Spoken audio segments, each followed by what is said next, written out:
the most wanted Maoist Hidma encounter. Chhattisgarh operation Kagar target కూడా హిడ్మానే. పక్కా plan తోనే కోలుకోలేని ఎదురు దెబ్బ. ఏపీలోని మారేడుమిల్లి అడవుల్లో భద్రతా దళ కాల్పుల్లో ఎన్కౌంటర్. 50 మంది మావోయిస్టులు అరెస్ట్.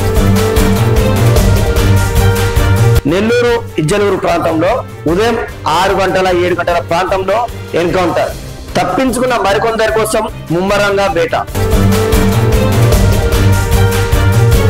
నిఘా వర్గాల పక్కా సమాచారంతో గురిపెట్టిన పోలీసులు.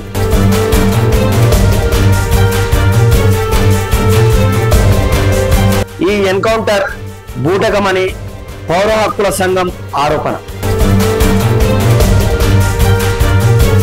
బంగారు నగలు తాకట్టు పెట్టబోతున్నారా? వద్దు. తక్కువ డబ్బులు ఎక్కువ వడ్డీ ఎందుకు? సింపుల్ గా శ్రీ స్టార్ గోల్డ్ కంపెనీకి రండి.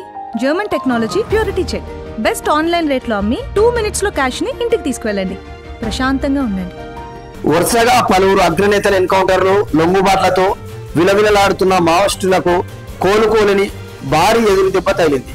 రంపచోడవరం అడవుల్లో జరిగిన భారీ ఎన్కౌంటర్ లో మోస్ట్ వాంటెడ్ మావోయిస్టు గెరిల్లా దాడుల వ్యూహకర్త మడ్వి హిడ్మా మృతి చెందినట్లు పోలీసు ఉన్నతాధికారులు ప్రకటించారు.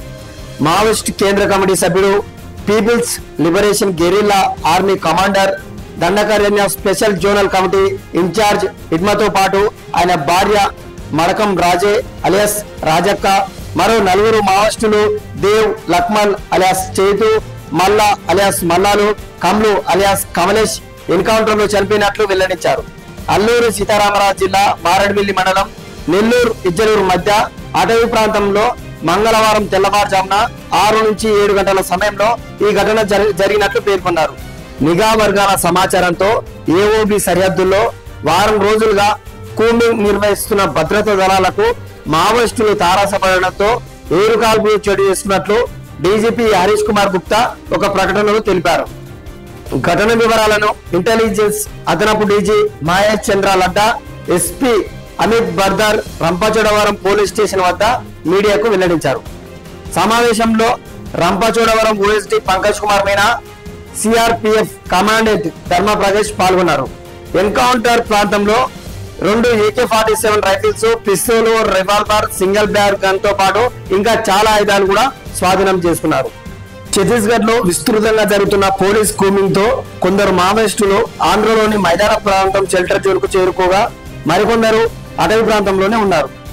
గత 2-3 రోజులుగా మావోయిస్టుల కదలికపై నిఘా విభాగం నుంచి ఖచ్చితమైన సమాచారం రావడంతో అల్లూరు జిల్లాలో పోలీసులు ఆపరేషన్ ప్రారంభించారు. ఈ క్రమంలో మారేడుమిల్లి అటవీ ప్రాంతంలో తారసపడిన మావోయిస్టులతో ఎదురుకాల్పులు చోటు చేసుకున్నారు. సెర్చ్ ఆపరేషన్ లో ఘటనా స్థలం వద్ద 6 మావోయిస్టుల మృతదేహాలు లభ్యమయ్యాయి.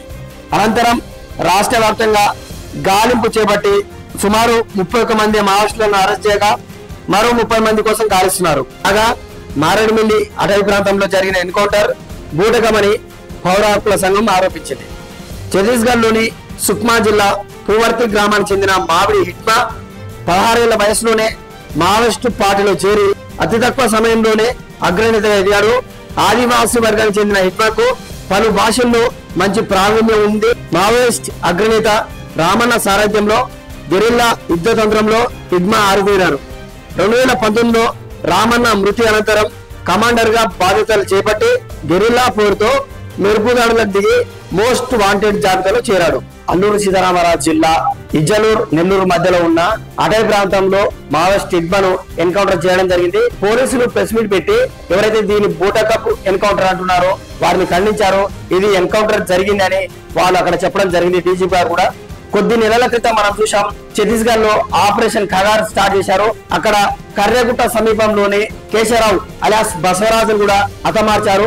అప్పుడు కూడా టార్గెట్ బసవరాజ్ కాదు, ఈ హిడ్మానే అని పోలీసులు చెప్పడం జరుగుతుంది. గతంలో హిడ్మా చేసిన దాడుల గురించి ఒకసారి మాట్లాడుకుంటే 2010 ఛత్తీస్గఢ్ లోని చింతల్నార్ వద్ద మావోయిస్టులు సిఆర్పిఎఫ్ బలగాలపై దాడి చేసినప్పుడు 70 మంది సిఆర్పిఎఫ్ బలగాలు చనిపోవడం జరిగింది. దానికి నేతృత్వం వహించింది ఈ హిడ్మానే. 2013లో దర్బాఘాట్ లోనే కాంగ్రెస్ కాన్వాయ్ పైన మావోయిస్టులు దాడి చేయడం జరిగింది. దీనికి కూడా ఈయననే నేతృత్వం వహించాడు. అప్పుడు కాంగ్రెస్ కార్యకర్తలు, కాంగ్రెస్ నేతలు 30 మంది చనిపోవడం జరిగింది. అదేవిధంగా 2015లో కూడా సిఆర్పిఎఫ్ బలగాల పైన కూడా మళ్ళీ దాడి చేయడం జరిగింది. అప్పుడు కూడా 24 మందిని పొట్టన పెట్టుకున్నట్లు ఇదే హిడ్మా పోలీసులు వెల్లడించడం జరిగింది. గతంలో ఈయన చూసుకుంటే కొన్ని పదుల సంఖ్యలో పోలీసులను, భద్రతా దళాలను ఈయన బృందం చంపినట్లు పోలీసులు నిన్న వెల్లడించడం జరిగింది. సో ఫైనల్ గా ఈ ఎన్కౌంటర్ గురించి ఈ వీడియో చూసిన వ్యూవర్స్ ఏమనుకుంటున్నారు? నిజంగా ఇది పౌర హక్కుల సంఘం చెప్తున్నట్టు ఇది బూటకపు ఎన్కౌంటరా లేదా రియల్ గా ఎన్కౌంటరా? దీని గురించి మీరేమనుకుంటున్నారో కామెంట్ రూపంలో తెలియజేయండి. థ్యాంక్స్ ఫర్ వాచింగ్ ఆర్జెల్కు. ఇంకా మన ఛానల్ ఎవరైనా సబ్స్క్రైబ్ చేసుకోకుంటే దయచేసి సబ్స్క్రైబ్ చేసుకోండి.